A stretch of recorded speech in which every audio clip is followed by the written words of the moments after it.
Жанрларды. Ой. Қайырлы күн, құрметті әріптестер. Бүгін авторлық бағдарлама бастауыш сынып оқушыларының функционалдық сауаттылығын қалыптастыру және білім сапасын арттыру тақырыбында вебинарымызды ашық деп жариялаймыз. Бүгінгі вебинарымыздың модераторы Батырова Гүлжахан Сейдахметқызы. Номер 206 мектеп гимназияның бастауыш сынып мұғалімі, педагог зерттеуші.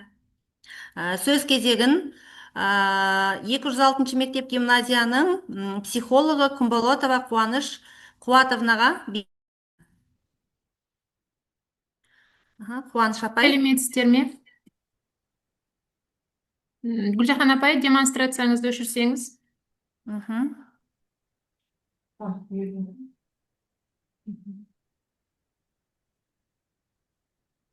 Түсірдіңіздер ма бірдестен? Сіздерге көрінді ғой, сәлеметсіздер ме? Менің авторлық жұмысымның тақырыбы эмоционалды интеллект, тәрбие мен білім берудің негізі деп аталады. Бағдарламаның негізгі мақсаты әлемнің тез өзгеріп жатқан көп қабатты қоғамында адам өз эмоцияларымен дұрыс жұмыс істей білсе ғана тұрақты психологиялық денсаулықты сақтап, тиімді әлеуметтік қарым-қатынас жасай алады. Эмоционалды интеллект адамның өз эмоцияларын түсіндіріп, оларды басқару қабілетін арттыруды көздейді. Бұл дағдылар әсіресе стресске ұшыраған немесе қиын жағдайларға тап болған балалар үшін өте маңызды. Сондықтан мектеп қабырғасында біз тәрбие мен білім беруде осы балалардың эмоционалдық интеллектісін көтеруіміз қажет деп есептейміз. Бағдарламамда негізі барлық 150-ден астам тренингтармен қамтылған, әсіресе педагог психологтарға, сонымен қатар жас мамандарға, сынып жетекшілерге, педагогтарға қолдануға өте тиімді. Сөзімді қорыта келе, эмоционалды интеллект қазіргі таңдағы қоғамның өте бір өзекті тақырыптарының бірі болып табылады. Сондықтан осы авторлық бағдарламаны қолдануға сіздерге қолдануды ұсынамын. Назарларыңызға рахмет. Рахмет, Қуаныш апай. Келесі сөз кезегі 206 мектеп гимназияның бастауыш сынып мұғалімі Садырқұлова Ұлмира апайға беріледі.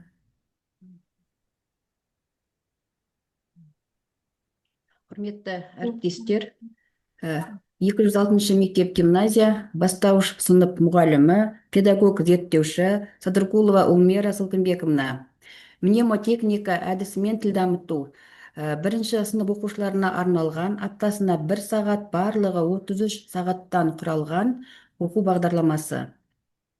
Жалпы бағдарламаның мақсаты білім алушылардың коммуникативтік, тілдік құзыреттілігін ана тілінде сауатты сөйлеуге үйрету, есте сақтау қабілетін жетілдіру, көркем шығармаға деген қызығушылығын арттыру. Бағдарламаның міндеттері: білім алушылардың есте сақтау қабілетін арттыру, тілдік қорын байыту, диалогты сөйлеуге және мәнерлеп сөйлеу, байланыстырып сөйлеу шеберліктерін қалыптастыру. Шығарманың оқуға, тыңдауға, ауызша сөйлеу үдерісіне қызығушылық қалыптастыру. Шығарманың негізгі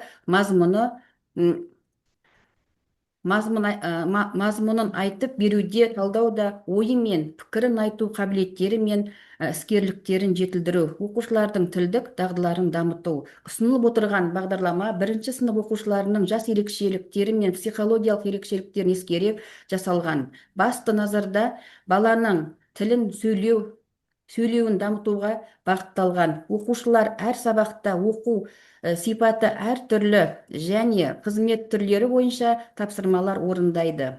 Курс 33 сағатқа жоспарланған, әрбір тақырып бойынша 1 сағат бөлінеді. Оқушылардың қабылдау мүмкіндіктерін, зейінін, есте сақтау қабілеттерін, жас ерекшеліктерін ескере отырып, жеңіл тілі жатық меңгеруге қолайлы шығармалар енгізілген. Жалпы бұл бағдарлама осы Алматы қаласы бойынша мектептерде оқу жоспарларына енгізіліп, биылғы оқу жылында оқушыларымыз білім алуда. Назарларыңызға рахмет. Рахмет, Ұлмира Салтымбекқызы. Келесі сөз кезегі 206 мектеп гимназияның психологы Сманқұлова Ләйла Ерекеновнаға беріледі. Олмира апай, слайдыңызды өшірсеңіз. Мгм. Жақсы.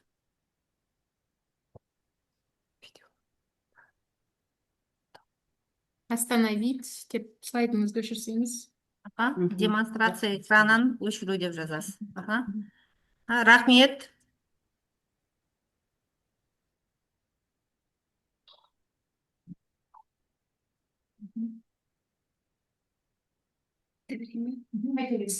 Саламатсыздар ма, құрметті әріптестер. Яғни бүгінгі авторлық бағдарламаның тақырыбы отбасылық тәрбие, өмірге жолдама. Яғни 10-шы сынып бұл жас өспірімдердің жеткіншектік кезеңіне ұласу сатысы, бұл жастағылар максимализмі жоғары шешімнің не иә, не болмаса жоқ деген ұғымның болуын талап ететін жас. Бұл жас мүмкін солай шығар көрерміз деген жалпы шешімдерге қанағаттана қоймайтын кезеңнің бірі. Дәл осы жастағы сезім мен физиологиялық толысулар арасындағы қарым-қатынаста тек жараланғыштық өте жоғары болады. Бағдарлама мазмұнын іріктеу бұл тәсілдік негіздерге құруда ең алдымен оқушылардың жас ерекшелігіне ескеріледі. Жалпы міндеттері қарастырылады мынандай: өзін және өз ортасын тану арқылы қарым-қатынасты ізгілендіруге үйренеді. Құқық пен этикалық қарым-қатынас негіздерін сауаттандыра және де мінез-құлық қасиеттеріндегі өзгерістердің дұрыс бағыттауына ықпал жасайды.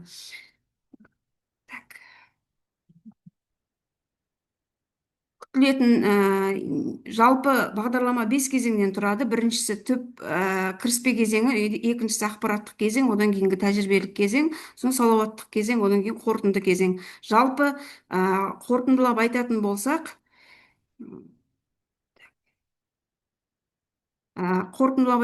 бұл айтқанда, яғни мен жоғарыдағы негізделген мүдделерге қол жеткізуде, яғни психопрофилактикалық жұмыс, өзін шұғыл зерттеу тәсілдері, сауалнамалар, отөгендік сөздік, кинестикалық аудио жұмыс топтамасы енгізілген. Бұл бағдарламада пәнаралық байланыста құқық, этнопедагогика, этнопсихология, тарихи дерек көздеріне сүйене алады. Рахмет тыңдармандарыңызға. Рахмет. Демонстрация экранын алып тастасаңыз.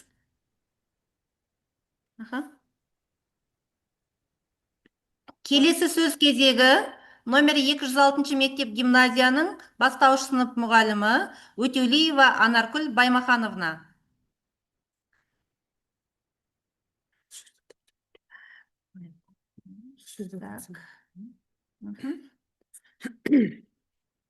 Так, экранда көрінді ма сіздерге? Что-то, поделиться. Сәлеметсіздер ме, құрметті әріптестер. Менің авторлық тақырыбым тиімді әдістер мен тәсілдерді қолдану арқылы оқушылардың ауызекі сөйлеу жүйесін дамыту. Яғни бұл бағдарламада бастауыш сынып оқушыларының ауызекі сөйлеу, ойды еркін жеткізу қабілеттерін дамытуға бағытталған сабақтарда ойын элементтері мен ұлттық құндылықтарды ұштастыра отырып, баланың тілдік, шығармашылық және коммуникативтік дағдыларын дамытуды көздейді. Бағдарламада нақты мақсаттар мен міндеттер белгіленген. Бұл мұғалімге бағыт, оқушыға мүмкіндік. Мақсатымыз білім беріп қана қоймай, ойлы, тілі, шұрайлы тұлға қалыптастыру. Осы бағыттың әрқайсысы оқушының сөйлеу тілін дамытумен қатар ұлттық болмысын да қалыптастырады. Яғни оқушы сабақты тыңдап қана қоймай, қатысады, ойлайды, әрекет етеді. Бұл білімді жаттап алу емес, өз бетінше меңгерудің жолы болып табылады. Бағалау барысында баланың даму жолын көрсету құралы мұндағы басты ұстаным қателесу үйренудің бөлігі болып табылады. Бағдарламаның соңында оқушы еркін сөйлейді, логикалық ойлайды, топта жұмыс істейді, өз үшін жауап береді. Ұстаным сабақ беру үйреншікті жай шеберлік емес, ол жаңадан табатын өнер болып табылады. Бүгінгі бала ертең ұлт болашағы. Біз оларды тек біліммен емес, тілдік құндылықпен, ұлттық болмыспен, жүректен шыққан сөзбен сусындатуымыз керек. Бұл бағдарлама сол жолдағы шағын, бірақ маңызды қадам болып есептеледі. Назарларыңызға рахмет. Рахмет, Анаргүл апай. Келесі сөз кезегі номері 206 мектеп гимназияның бастауыш сынып мұғалімі Қиялбаева Қарлығаш Сағатбековнаға беріледі.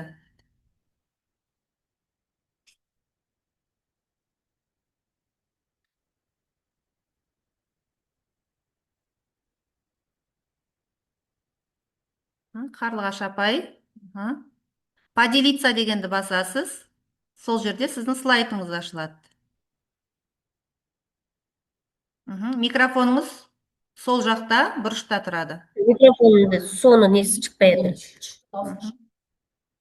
Түсіре беріңіз қайта-қайта. Так, Қарлығаш апайдың тақырыбы сөз өнері, оқу сауаттылығын дамытудың құралы деген тақырыпта. не шықпайды. Ма? Демонстрация. Поделиться. Я поделиться. Шықпайды. Басылмай жатыр, не поделиться деген. Не бүйтіп тұр? Уақыт алмай, Қарлығаш апай сіз реттеп алыңыз. Келесі Иә. қатысушымызға сөз кезегін ұсынамыз. Келесі қатысушымыз номері 206 мектеп гимназияның бастауыш сынып Бекова Мөлдір Қанатбек қызына беріледі.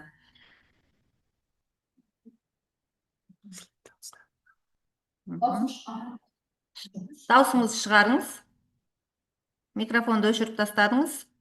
Енді шығып тұр. Сәлеметсіздер ме, құрметті әріптестер? Сіздердің алдарыңызда бастауыш сынып. Дауысыңызды өшіре салыңызшы. Сәлеметсіздер ме, құрметті әріптестер? Сіздердің алдарыңызда бастауыш сынып мұғалімі, педагог зерттеуші Мөлдір Қанатбек қызы.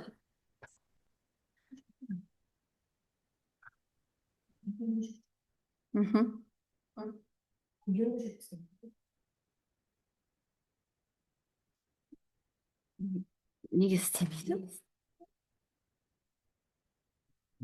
Вообще. Мөлдір Қанатбекқызы, разрешить редактированияны басасыз да жалғастыра бересіз.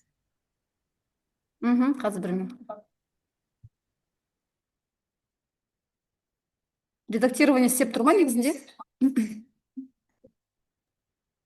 Жоқ, менің слайдым жүріп жатыр ма? Жалғастыра беріңіз, жүріп жатыр. Жоқ, екінші слайдым шықпай тұр ғой.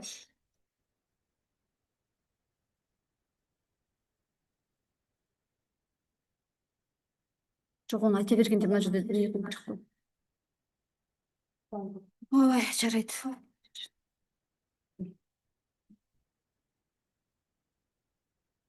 Мынау біздің неміз вообще істемей қалды. Апайлар біздікі істемей тұр. Ары қарай қосылмайды мүмкін. Слайдыңызға қарап сөйлей беріңіз. Иә, сөйлей беріңіз. Сіз сөйлей беріңіз.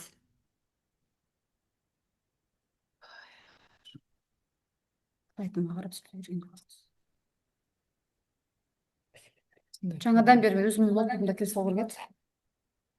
Жақсы, құрметті әріптестер. Апайлар маған кедергі келтіріп жатыр просто мына жерде. Мөлдір апай, мақсат міндетіңізді оқып, айта беріңіз. Демонстрация экраннан жауап беріңіз. Берем ары қарай. Келесі сөз кезегі номер 206 мектеп гимназияның бастауыш сынып мұғалімі Жарқынтаева Гүлфайруз Ниязалы қызына беріледі. Тақырыбы математика, мені қоршаған әлем. 4-ші сыныптарға арналған бағдарлама. Жарқынтаева сыртқа қарай шығып кетті. Мен ашылса мен өткізе берейін. Менікінің бәрі жауып тұр, бірақ мына жақта жарыңғырып тұр ғой. Мөлдір апайдың несімен. Мөлдірдің слайдын жаппасаңыз, ашылмайды. Мөлдір апай. Қарлығаш жүргізші, бір-екі көзіңді айтшы, Қарлығаш. Бұл жиналыс басталды. Мына жақта вообще дұрыс интернет ұстамайды. Айта берші, мигенді слайдын шықпаса да айта берші. Слайдыңыз шықпаса да сөйлей беріңіз. Сөйлей берші. Сөйлей берейін, иә, алда. Я сөйлей бер. Жиналыс басталып кетті. Қазір өзімнен бастайын, мен сөйлей берейін онда.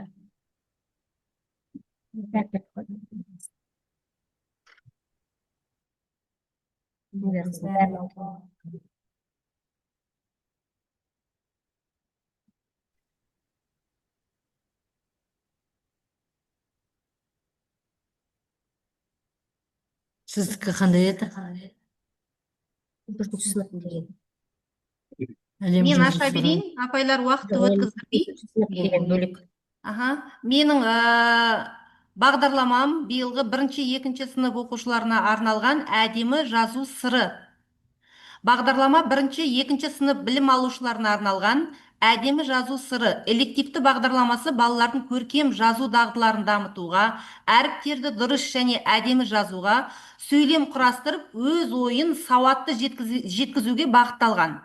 Бағдарлама барысында бала әріптерді дұрыс пішін үйреніп, жазу техникасын жетілдіреді. Сөйлем құрастыру мен өз ойын еркін жеткізу қабілеттері дамиды. Осымен аяқталды менің бағдарламам. Назарларыңызға рахмет. Саламатсыздар ма? Сіздерге де ағылшынша сөйлеп жатыр ма? Біздікі міне ағылшынша сөйлеу әбден мазамыз келді. Жарайды, саламатсыздар ма? Менің элективті курс бойынша, 4 сынып бойынша сөз өнері аптасына 1 сағат болады, жылына 30 сағаттан. Сіздерде не тұрған жоқ? Ондағы тақырыбы сөз өнері шығармашылық жолының жолы. Мақсатым мәтін өрбітіп айта отырып, мәтіннің тақырыбы және негізгі ойларын анықтау, оқушылардың қиялын, ойларын дамыту, сонымен бірге балалардың баулу. Бұл жерде даму бойынша 1-ші сыныптан бастап 4-ші сыныпқа дейін кезең-кезеңмен балалардың шығармашылығын, ойын дамыту. Бірінші сөз өнері біз 3 топқа бөлініп, бірінші тіл сабағы, сөз сабағы бойынша, екінші тұрақты тіркестер, жарыс сабақ ретінде болады, үшінші әдебиет лекциясы, яғни талқылау сабағы бойынша. Бұдан не өтеміз? Оқушылардың тілдік дағдыларын қалыптастырамыз, сөздік мағынасын түсінуге үйретеміз, сөйлемнің айтылу мақсатын аударып үйренеміз. Сюжетті суретке қарап отырып, сөздер арқылы балалардың сөздік дамытамыз. Әр түрлі тақырыптарға суреттер құрастырып, мәтіндердің мазмұнын өз сөздермен әңгіме айтуға үйретеміз. Негізгі менің элективті курстан мақсатым оқушылардың сабақ беруін жай ғана бір ғана тақырыпты қамтып, балалардың емес, олардың жаңаға ауысу болған. Тыңдағандарыңызға рахмет. Рахмет, құрметті әріптестер. Бүгінгі вебинарымыз бастауыш сынып оқушыларының функционалдық сауаттылығын қалыптастыру және дамыту, білім сапасын арттырудағы басты шарт атты вебинарымыз өтті. Вебинарға қатысқандарыңызға рахмет, алғыс білдіремін.